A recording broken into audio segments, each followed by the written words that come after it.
Hello everyone, welcome back to my channel. तो दोस्तों, हमारे इस एजुकेशन प्लेटफॉर्म पर पुलिस प्रैक्टिस सेट चल रहा है। तो पुलिस प्रैक्टिस सेट नंबर 2 आज देखेंगे। कल हमने देखा था पुलिस प्रैक्टिस सेट नंबर 1। तो जीएस का प्रैक्टिस सेट है, इंपॉर्टेंट क्वेश्चन है। ठीक है, तो धीरे धीरे हम लोग डेली एक लगाएंगे तो सभी लगा लेंगे, जो भी 10 15 20 होंगे सभी प्रैक्टिस सेट हल कर लेंगे। तो चलिए चलते हैं हम लोग सीधे, देर ना करते हुए अपने पहले क्वेश्चन की तरफ। तो हमारा पहला क्वेश्चन है स्क्रीन पर। हमारा पहला क्वेश्चन है, एक मिनट।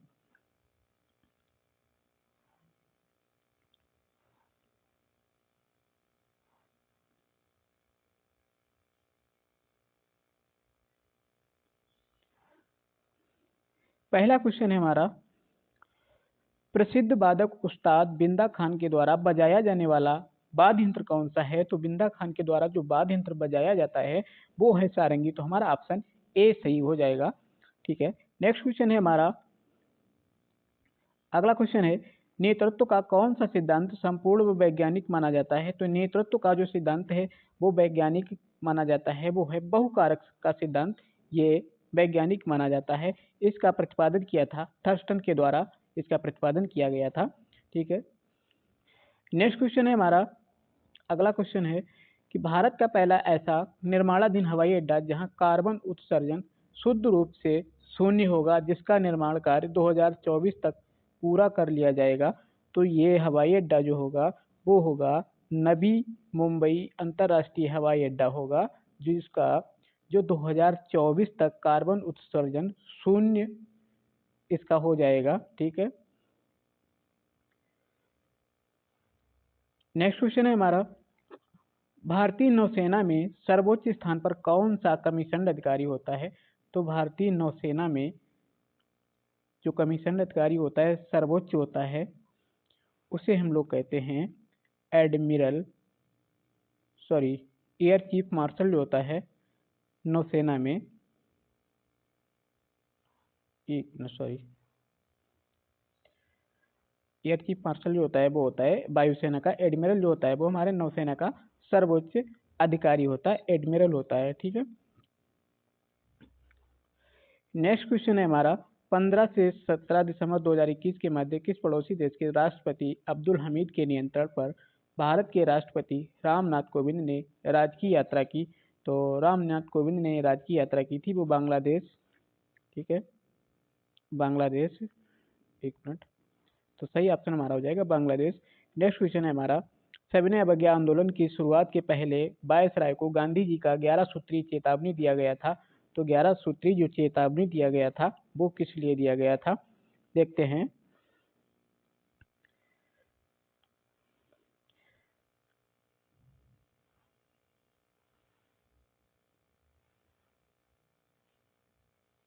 सॉरी, रुपया डॉलर विनिमय दर को कम करना, नहीं ये तो नहीं था।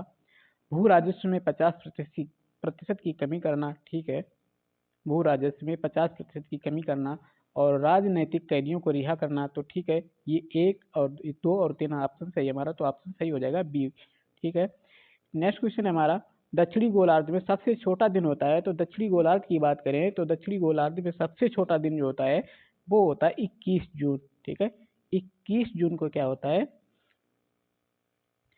दक्षिणी गोलार्ध में सबसे छोटा दिन होता है। ठीक है, और वही उत्तरी गोलार्ध में यह दिन जो होता है वो सबसे बड़ा होता है। सबसे बड़ा दिन उत्तरी गोलार्ध में 21 जून को होता है और सबसे छोटा दिन दक्षिणी गोलार्ध में 21 जून को होता है।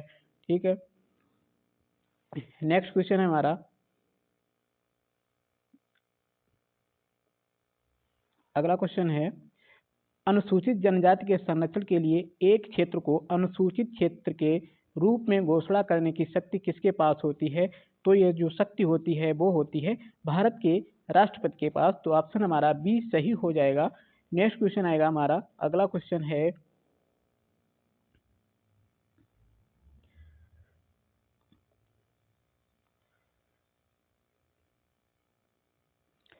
तीस नवंबर 2021 को फॉर्च्यून इंडिया द्वारा भारत की 50 सर्वाधिक प्रभावशाली महिलाओं की सूची जारी की गई है। प्रथम सूची में स्थान किस भारतीय महिला को मिला है?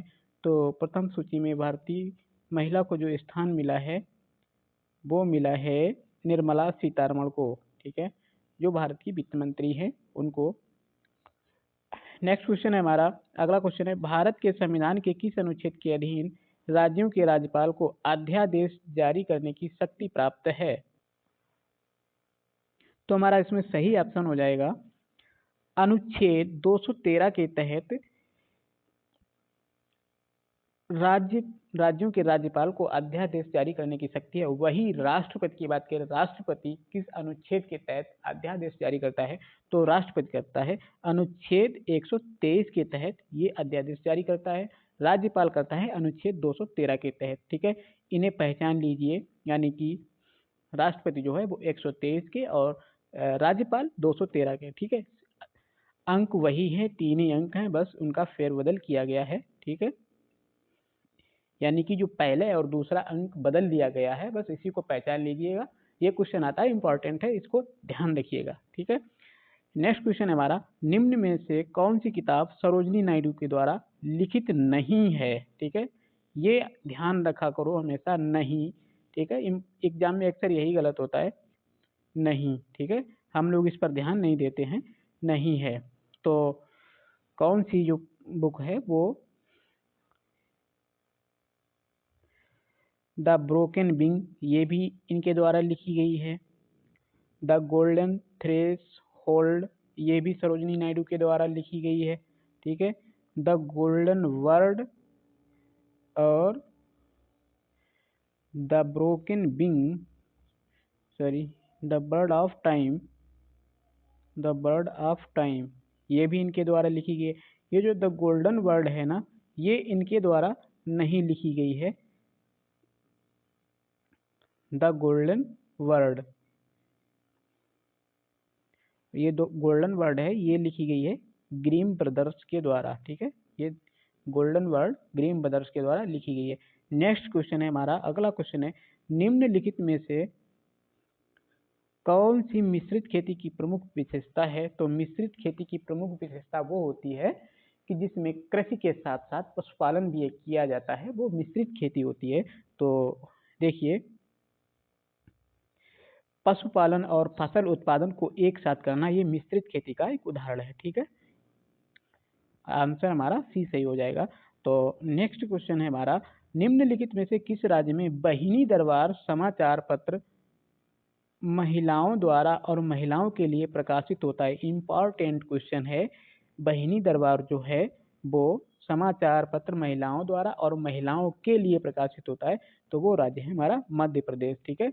मध्य प्रदेश में बहिनी दरबार समाचार पत्र महिलाओं के द्वारा और महिलाओं के लिए ही प्रकाशित होता है, ठीक है। इसका प्रकाशन किया जा रहा है 2008 से। अगला क्वेश्चन आएगा, किस सिख गुरु ने आदि ग्रंथ संकलित किया है? तो वो सिख गुरु हैं गुरु अर्जुन देव ने आदि ग्रंथ संकलित किया है। ये सिखों के 5वें गुरु थे गुरु अर्जुन देव, ठीक है।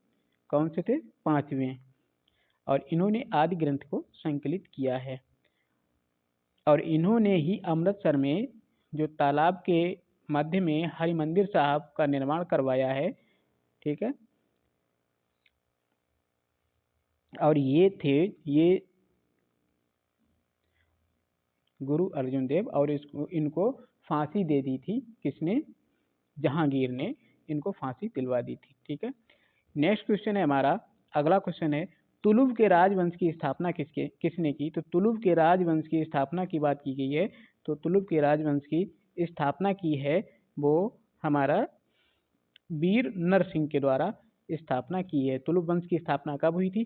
तो तुलुव वंश की स्थापना जो है वो 1505 ईस्वी में हुई थी, ठीक है। 1505 ईस्वी में तुलुव वंश की स्थापना हुई थी, ठीक। नेक्स्ट क्वेश्चन है हमारा, पहली बार भारत पर आक्रमण करने वाला मुस्लिम कौन था? तो पहली बार आक्रमण करने वाला मुस्लिम जो था वो मोहम्मद बिन कासिम था। इसने सबसे पहले भारत पर आक्रमण किया था 711 ईस्वी में, ठीक है। पहली बार भारत पर आक्रमण करने वाला मुस्लिम कौन था? तो वो मोहम्मद बिन कासिम था, जिसने 711 ईस्वी में भारत पर आक्रमण किया था, ठीक है। इन्हें सबसे पहले सिंध प्रदेश पर आक्रमण किया था। उस समय सिंध का राजा कौन था? तो उस समय सिंध का राजा था वो दाहिर था। ठीक है, नेक्स्ट क्वेश्चन है हमारा, निम्न में से कौन सा उपवेद नहीं है? ठीक है, उपवेद नहीं है, ये देखिए नहीं है। ठीक है, तो धनुर्वेद, शस्त्र शास्त्र, आयुर्वेद, ये जो योग वेद है ये उपवेद नहीं है। ठीक है, जो धनुर्वेद है वो यजुर्वेद का उपवेद है। ठीक है, आयुर्वेद है वो ऋग्वेद का उपवेद है, और जो शस्त्र शास्त्र ये आयुर्वेद का उपवेद है। ठीक है, नेक्स्ट क्वेश्चन है हमारा, 9 दिसंबर 2021 को केंद्रीय पर्यावरण, वन और जलवायु परिवर्तन मंत्रालय द्वारा जारी सूचना के अनुसार किस राज्य संघ शासित प्रदेश में स्थित मानव निर्मित हैदरपुर आर्द्रभूमि को भारत का 47वां इंपॉर्टेंट क्वेश्चन है 47वां रामसर साइट और अंतर्राष्ट्रीय स्तर पर 2463वीं रामसर स्थल के रूप में नामित किया गया है? तो यह किस राज्य में है? ठीक है, ये इंपॉर्टेंट क्वेश्चन है, ये करंट में भी, करंट का तो क्वेश्चन है ही, ये इंपॉर्टेंट क्वेश्चन ये आ चुका है एग्जाम में और आएगा भी। तो ये उत्तर प्रदेश में है। ठीक है, उत्तर प्रदेश में हैदरपुर जो है वहाँ का रामसर साइट 47वां रामसर साइट घोषित किया गया है। ठीक है, और ये हैदरपुर है कहाँ, किस जिले में है? तो ये बिजनौर जिले में है। कहाँ है? बिजनौर, उत्तर प्रदेश के बिजनौर जिले में स्थित है। नेक्स्ट क्वेश्चन है हमारा, अगला क्वेश्चन है,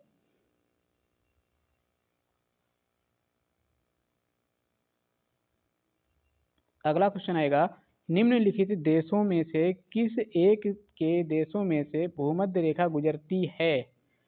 इसमें भूमध्य रेखा की बात की गई है, तो किस निम्नलिखित देशों में से किस एक के देशों में से भूमध्य रेखा गुजरती है? तो देखिए,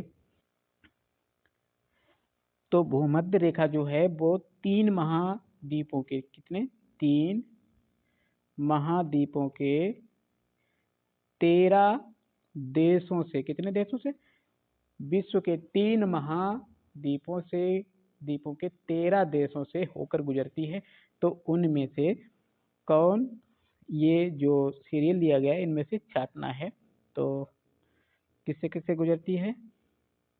ब्राजील, सूडान, ब्राजील सूडान तो नहीं है इसमें, इसमें ब्राजील से तो नहीं गुजरती है, ब्राजील है ही नहीं, नहीं है, ब्राजील से गुजरती है, ब्राजील से गुजरती है, जाम्बिया से गुजरती है। तो हमारा जाम्बिया से नहीं गुजरती है, मलेशिया भी से भी नहीं, तो हमारा इसमें कौन सा ऑप्शन होगा? कोलंबिया, केन्या और इंडोनेशिया, इन तीनों से गुजरती है। ऑप्शन हमारा बी सही हो जाएगा। ठीक है, नेक्स्ट क्वेश्चन है, हेमिस गोप्पा नामक मठ कहाँ स्थित है? हेमिस गोप्पा नामक मठ जो है वो कहाँ स्थित है? तो हेमिस गोप्पा मठ है वो लद्दाख में स्थित है। ठीक है, लद्दाख यानी जम्मू कश्मीर में, लद्दाख में स्थित है।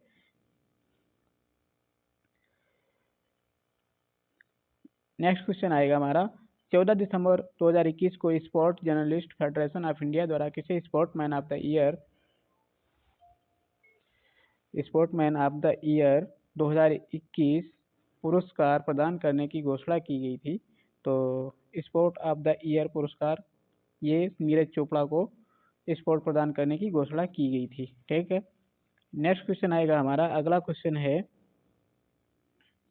भारत में काजू का प्रथम परिचय किन लोगों ने कराया था? तो भारत में काजू का जो प्रथम परिचय है वो कराया था पुर्तगालियों ने। ठीक है, पुर्तगालियों ने भारत में काजू का प्रथम परिचय कराया था।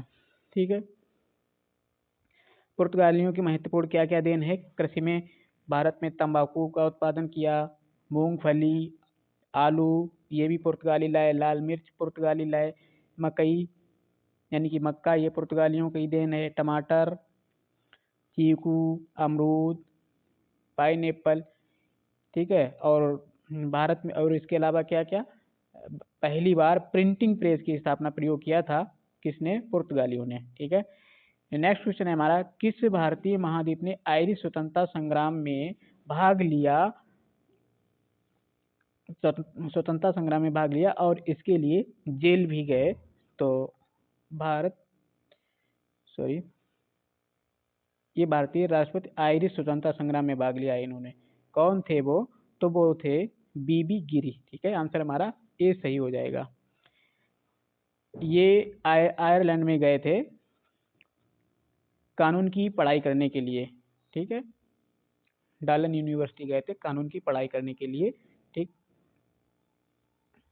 वहाँ पर एक जो बलेरा नामक जैसे एक विद्रोही थे उनके संपर्क में आए और फिर ये सिन फेन आंदोलन से जुड़ गए और फिर वहाँ पर इनको जेल भी जाना पड़ा। बीबी गिरी जो थे वो भारत के चौथे राष्ट्रपति थे। ठीक है, नेक्स्ट क्वेश्चन है हमारा, विश्व पर्यावरण दिवस कब मनाया जाता है? तो विश्व पर्यावरण दिवस जो है वो 5 जून को मनाया जाता है। ठीक है, और ये कब से मनाया जाता है? तो ये 1972 से मनाया जाता है। ठीक है, ये किसके द्वारा? ये जो विश्व पर्यावरण दिवस है अब संयुक्त राष्ट्र पर्यावरण कार्यक्रम भी मनाया जाता है होता है, वो किसके द्वारा होता है? संयुक्त राष्ट्र पर्यावरण कार्यक्रम। ठीक है, उसी के तहत ये 5 जून को विश्व पर्यावरण दिवस मनाया जाता है। और पर्यावरण संरक्षण अधिनियम की बात की जाए तो ये 1986 में पारित हुआ था, पर्यावरण संरक्षण अधिनियम। ठीक, कब? 1986। ठीक है, नेक्स्ट क्वेश्चन है हमारा, दिसंबर 2021 में भारत की अमूर्त सांस्कृतिक विरासत में किसको यूनेस्को के द्वारा अंतर्राष्ट्रीय सांस्कृतिक विरासत सूची में शामिल किया गया है? वो शामिल किया गया है कोलकाता की दुर्गा पूजा। कोलकाता की दुर्गा पूजा को यूनेस्को के द्वारा अंतर्राष्ट्रीय सांस्कृतिक विरासत सूची में शामिल किया गया है। नेक्स्ट क्वेश्चन है, भारतीय संविधान सभा में कुल कितनी महिला सदस्य थीं? तो भारतीय संविधान सभा में जो थी वो 15 महिला सदस्य थी। ठीक है, महिला सदस्यों की संख्या की बात की जाए तो कितनी थी? 15 थी। ठीक है, नेक्स्ट क्वेश्चन है हमारा, उत्तर प्रदेश में शेर सफारी स्थित है? तो उत्तर प्रदेश में शेर सफारी की बात की जाए तो ये इटावा में स्थित है। ये क्वेश्चन हमने कल की सीरीज में भी पढ़ा था। ठीक है, लायन सफारी, तो लायन सफारी कहाँ है? लायन सफारी, शेर सफारी ये कहाँ है? इटावा में। ठीक है, अगला क्वेश्चन है हमारा, प्रसिद्ध चरकुला नृत्य संबंधित है। तो प्रसिद्ध चरकुला नृत्य जो है वो किस से संबंधित है? तो ये चरकुला नृत्य है ये ब्रज से संबंधित है, ब्रज भूमि से संबंधित है। अगला क्वेश्चन आएगा हमारा, नेक्स्ट क्वेश्चन है, निम्नलिखित में से कौन सा भारतीय अर्थव्यवस्था का प्राथमिक क्षेत्र है? तो भारतीय अर्थव्यवस्था का जो प्राथमिक क्षेत्र है वो हमारा कृषि है। ठीक है, कृषि है जो अर्थव्यवस्था प्राथमिक क्षेत्र है। ठीक, नेक्स्ट क्वेश्चन है हमारा, 15 से 19 दिसंबर 2021 के मध्य किस देश का एक उच्च स्तरीय संसदीय प्रतिनिधिमंडल भारत की आधिकारिक यात्रा पर आया? तो भारत की प्रतिनिधि जो उच्च स्तरीय संसदीय प्रतिनिधिमंडल भारत की आधिकारिक यात्रा पर आया वो किस देश का था? तो ये था वियतनाम का। ठीक है, वियतनाम का जो प्रतिनिधिमंडल था वो भारत की आधिकारिक यात्रा पर आया। नेक्स्ट क्वेश्चन है हमारा, अगला क्वेश्चन आएगा,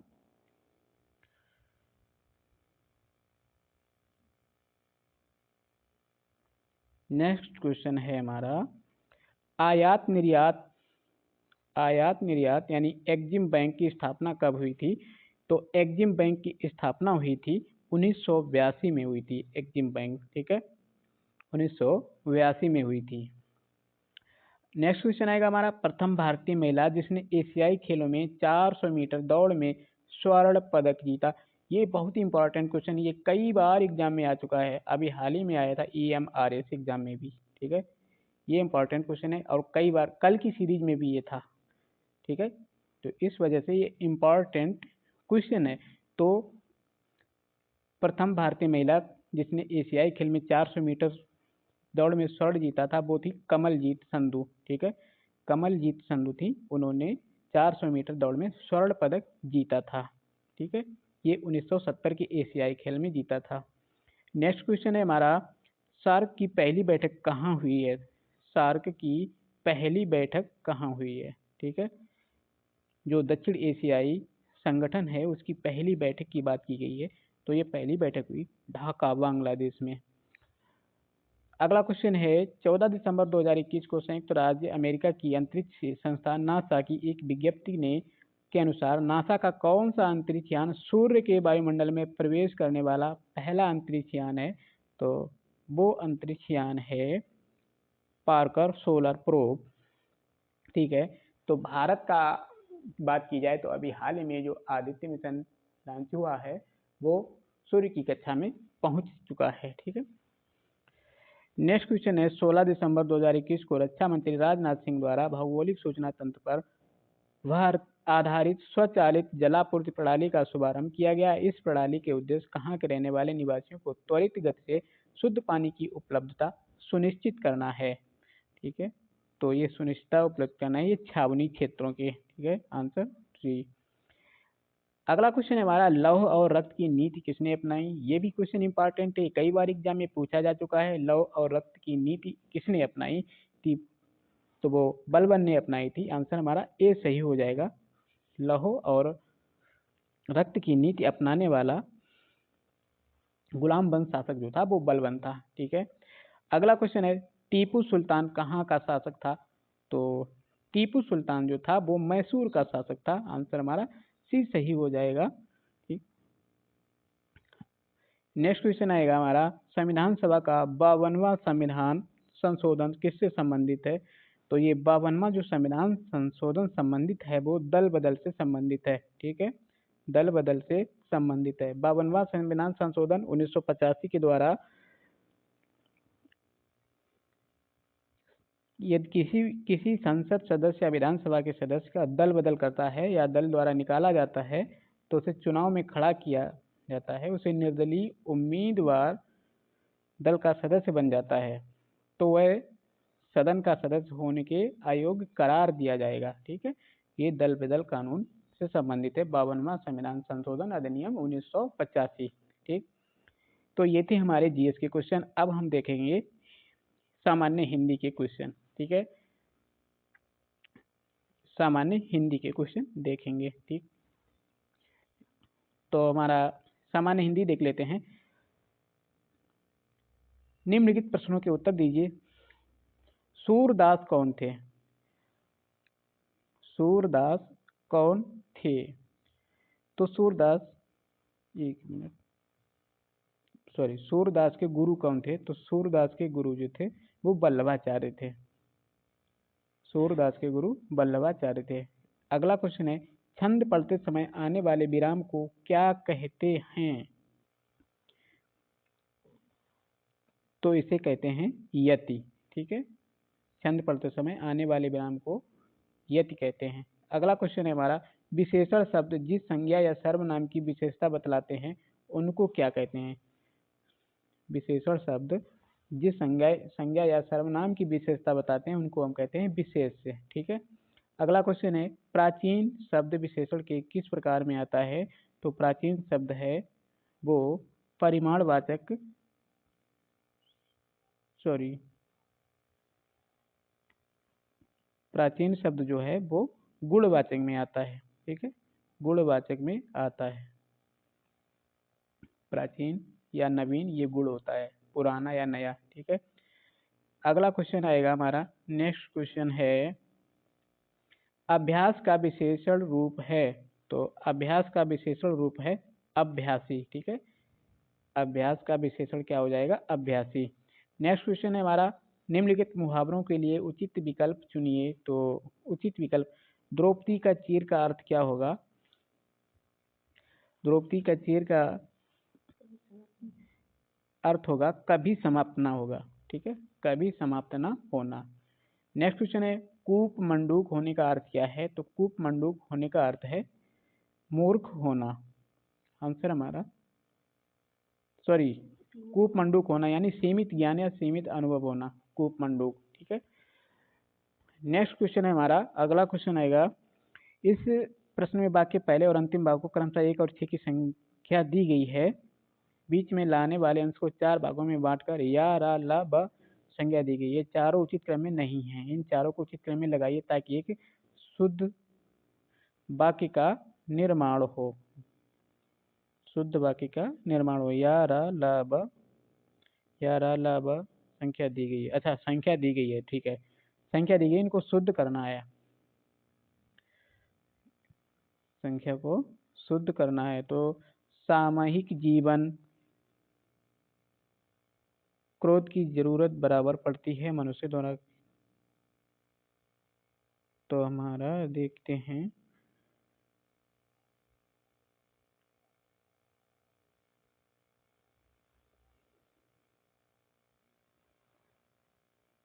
सबसे पहले आएगा सामाजिक जीवन में, इसमें सामाजिक जीवन में क्रोध की जरूरत बराबर पड़ती है, जरूरत पड़ती है। यदि क्रोध ना हो तो, यदि क्रोध ना हो तो मनुष्यों के द्वारा पहुंचाए जाने वाले बहुत से कष्टों की चिर निवृत्ति का उपाय ही न कर सके, उपाय ही न कर सके। तो सामाजिक जीवन में पहले आएगा सामाजिक जीवन में, फिर क्रोध की जरूरत बराबर पड़ती है। सामाजिक जीवन तो दिया है, क्रोध की जरूरत बराबर, यानी कि पहले या आएगा, ठीक है, क्रोध की जरूरत बराबर पड़ती है, तो या इसके बाद में आएगा हमारा बराबर पड़ती है। यदि क्रोध ना हो तो ला आएगा, या ला किस में दिया गया है, तो ऑप्शन हमारा ए सही हो जाएगा, ठीक है। नेक्स्ट क्वेश्चन है, दिए गए गद्यांश दिए गए वाक्यांश के लिए एक शब्द का चयन कीजिए। पूरब और उत्तर के बीच की दिशा को क्या कहा जाता है? पूरब और उत्तर के बीच की दिशा को क्या कहा जाता है? तो इसको कहा जाता है ईशान, ठीक है, पूरब और उत्तर के बीच की दिशा को कहते हैं ईशान, ठीक है। नेक्स्ट क्वेश्चन है हमारा, वलय शब्द का अर्थ चिन्हित कीजिए। वलय का अर्थ होता है गोलाकार घेरा, ठीक है, वलय आकार जिसको कहते हैं, गोलाकार घेरा होता है। अगला क्वेश्चन आएगा, नीचे दिए गए शब्दों में से अव्ययी भाव समास का चयन कीजिए। अव्ययी भाव समास का चयन करना है, तो अव्ययी भाव का पहला पद अव्यय प्रधान होता है, उसे अव्ययी भाव होते हैं, तो कौन सा है? पहला पद अव्यय। आजीवन, तो हमारा यही हो जाएगा बी, आजीवन, ठीक है, आजीवन, प्रतिदिन, आजन्म, अनुरूप, ठीक है, तो ये अव्यय हो जाएगा। नेक्स्ट क्वेश्चन है, ठीक समय पर आ जाना में कौन सा कारक है? ठीक समय पर आ जाना, पर, में पर से कौन सा होगा? में पर से अधिकरण होगा, ठीक है, कर्ता ने कर्म को करण से, संप्रदान के लिए अपादान से, अधिकरण में पर से, तो ठीक ऑप्शन हमारा डी सही हो जाएगा। नेक्स्ट क्वेश्चन है, मंदिर मदिरा युग्म का उपयुक्त अर्थ वाला युग्म कौन सा है? मंदिर और मदिरा, मंदिरा, सॉरी, मंदिर और मंदिरा। तो मंदिर, मंदिर क्या हो गया? पूजा घर, और मंदिरा, मंदिरा क्या हो गया? मंदिरा, ठीक, ये नहीं, हमारा ये वाला होगा, मंदिरा देवालय, देवालय उचित होगा। मंदिरा, मंदिर क्या होगा? देवालय, और मंदिरा अश्वशाला, तो हमारा ऑप्शन डी सही हो जाएगा, ठीक है। नेक्स्ट क्वेश्चन आएगा हमारा, निम्नलिखित में से मिश्र वाक्य क्या है? मिश्र वाक्य का पहचान करनी है, तो हमारा होगा इसमें मिश्र वाक्य। मिश्र वाक्य क्या पहचान होती है? कि जिस वाक्य में, जो वाक्य आपस में जब तब जहाँ जहाँ वहाँ अगर मगर तो आदि से जुड़े होते हैं, तो वो कौन कौन से होते हैं? मिश्र वाक्य, ठीक है। वह घर से निकला और वर्षा होने लगी, उसके जाने के बाद वर्षा होने लगी नहीं, मेरे आते ही वर्षा होने लगी, ज्यों हुई वह घर से निकला, तो हमारा ऑप्शन डी सही हो जाएगा, ये वाला मिश्र वाक्य, ज्यों हुई वह घर से निकला वर्षा होने लगी, ठीक है। नेक्स्ट क्वेश्चन आएगा हमारा, अगला क्वेश्चन है, सही वर्तनी शब्द का चयन करिए। सही वर्तनी शब्द का चयन करना है, तो सही वर्तनी अवन्नति, ये गलत है, ये भी सही नहीं है। अवन्नति मुश्किल नहीं, आधा सा बनता है, मात्र भूमि नहीं, मात्र ताप पर ऋषि की मात्रा, ये श्रृंगार जो है ये सही है, श्रृंगार, ठीक है, श्रृंगार ऐसे लिखा जाता है। ये इंपॉर्टेंट क्वेश्चन है हिंदी का, श्रृंगार। नेक्स्ट क्वेश्चन आएगा हमारा, समूह समूहार्थक शब्द चिन्हित कीजिए। समूहार्थक यानी कि जो समूह में रहता हो, जो समूह वाला है, जिसमें जो समूह, वो पुरुष पुरुष एक ही होता है, स्त्री भी, मनुष्य भी, यानी कि जो भीड़ है ये समूहार्थक शब्द है। ऑप्शन डी सही हो जाएगा।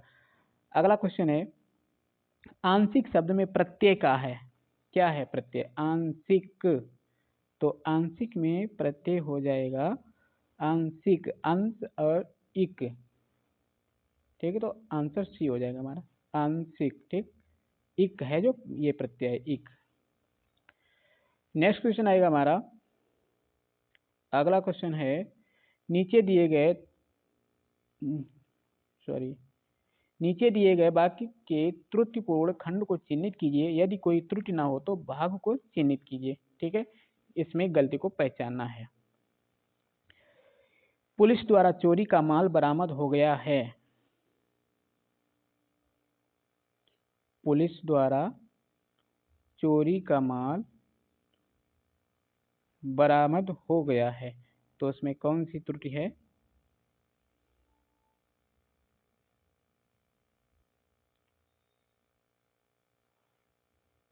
त्रुटिपूर्ण खंड को चिन्हित कीजिए, यदि कोई त्रुटि ना हो तो डी भाग को चिन्हित कीजिए।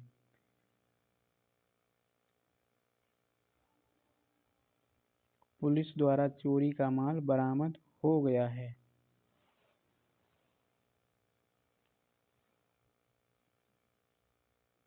नहीं, पुलिस द्वारा, ठीक है, पुलिस द्वारा चोरी का माल बरामद हो गया, नहीं, पुलिस द्वारा चोरी का माल जो बरामद किया गया है, तो ये सी वाला जो है ये गलत हो जाएगा, बरामद किया गया है। अगला क्वेश्चन है हमारा, बधूर्मी का संधि विच्छेद क्या है? बधूर्मी का संधि विच्छेद, तो बधूर्मी का इसमें कौन सी होगी? ये संधि होगी दीर्घ संधि। दीर्घ संधि में क्या होता है? आ ई उ के बाद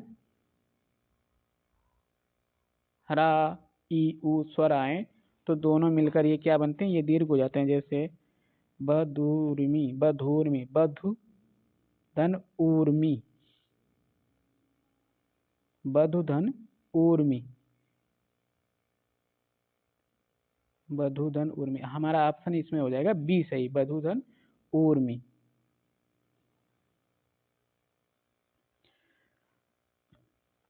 अगला क्वेश्चन है हमारा, भिन्नार्थक शब्द का चयन कीजिए। भिन्नार्थक शब्दों का चयन करना है। पावक, अनल, कृषाण, ये आग के पर्यायवाची हैं तीनों, आग है, और जो अनिल है ये हवा का पर्यायवाची है, वायु का। तो हमारा ऑप्शन बी सही है, ठीक है। ये भिन्न है, ये हवा का, ये तीनों आग के हैं। पावक, अनल, कृषाण, हुतासन, ठीक है, ये आग के पर्यायवाची होते हैं। नेक्स्ट क्वेश्चन है, हर्ष का विलोम बताइए। तो हर्ष का विलोम शब्द क्या होता है? हर्ष का होता है विषाद, ठीक है, आंसर बी सही हो जाएगा। अगला क्वेश्चन है हमारा, गंदला, मैला, मलिन किस शब्द के पर्यायवाची हैं? तो ये पर्यायवाची हैं पंकिल के, ठीक है, पंकिल के पर्यायवाची हैं गंदला, मैला, मलिन, ठीक है। ये गंदा होता है, गंदला का पर्यायवाची है पंकिल, ठीक। मैला, मैला के पर्यायवाची हैं ये सभी, मलिन, मैला, गंदला और पंकिल। नेक्स्ट क्वेश्चन है हमारा, कर्कश का विलोम नीचे दिए गए विकल्पों में से चुनिए। कर्कश का विलोम क्या होगा? तो कर्कश का विलोम होगा मधुर, ठीक है, कौन सा होगा? मधुर होगा। नेक्स्ट क्वेश्चन है हमारा, वाक्यांशों के लिए एक उचित विकल्प चुनिए। जो इंद्र पर विजय प्राप्त कर चुका हो उसे क्या कहते हैं? जो इंद्र पर विजय प्राप्त कर चुका हो उसे कहते हैं इंद्रजीत, ठीक है। नेक्स्ट क्वेश्चन आएगा, उच्च कुल में पैदा व्यक्ति क्या होता है? उच्च कुल में पैदा व्यक्ति होता है वो कुलीन होता है, ठीक है, आंसर डी सही हो जाएगा। नेक्स्ट क्वेश्चन है, ईश्वर तुम्हें दीर्घायु दे अर्थ के आधार पर वाक्य का भेद बताइए। ईश्वर तुम्हें दीर्घ आयु दे, ठीक है, तो ये प्रश्नवाचक नहीं, विस्मय भी नहीं है, निषेध भी, इच्छावाचक वाक्य होगा, ठीक है। ईश्वर तुम्हें दीर्घायु दे, हमारी इच्छा है कि ईश्वर तुम्हें दीर्घायु दे। नेक्स्ट क्वेश्चन है हमारा, श्री गणेश का विलोम शब्द चुनिए। ये भी इंपॉर्टेंट है, ये कई बार एग्जाम में आता है, ठीक है, ये रिपीटेड क्वेश्चन ऐसे होते हैं जो हर समय एग्जाम में हर बार आते रहते हैं। श्री गणेश का विलोम शब्द होता है इति श्री, ठीक है, श्री गणेश का होता है अर्थ होता है प्रारंभ करना, इति श्री का होता है समाप्त करना, ठीक। नेक्स्ट क्वेश्चन आएगा हमारा, अगला क्वेश्चन है,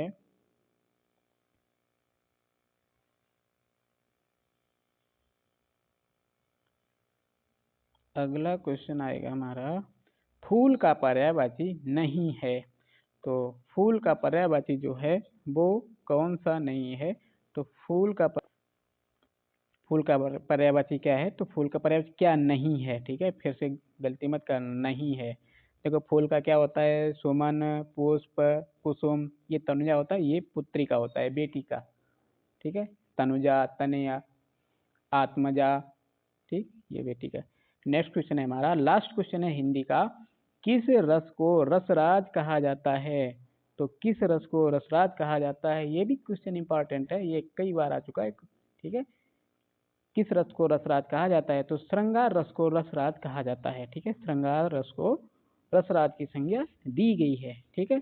तो दोस्तों ये थे हमारे क्वेश्चन। अगर आपको हमारा वीडियो अच्छा लगा तो वीडियो को लाइक करिए, अगर आप चैनल पर नए हैं तो कमेंट करिए, सब्सक्राइब कर लीजिए चैनल को और बेल आइकन को दबा दीजिए, जिससे कि हमारा आने वाला वीडियो का नोटिफिकेशन आप तक पहुंच सके और आप ऐसे ही डेली प्रैक्टिस सेट हल करते रहिए। ठीक है, मिलते हैं नेक्स्ट वीडियो में, तब तक के लिए धन्यवाद।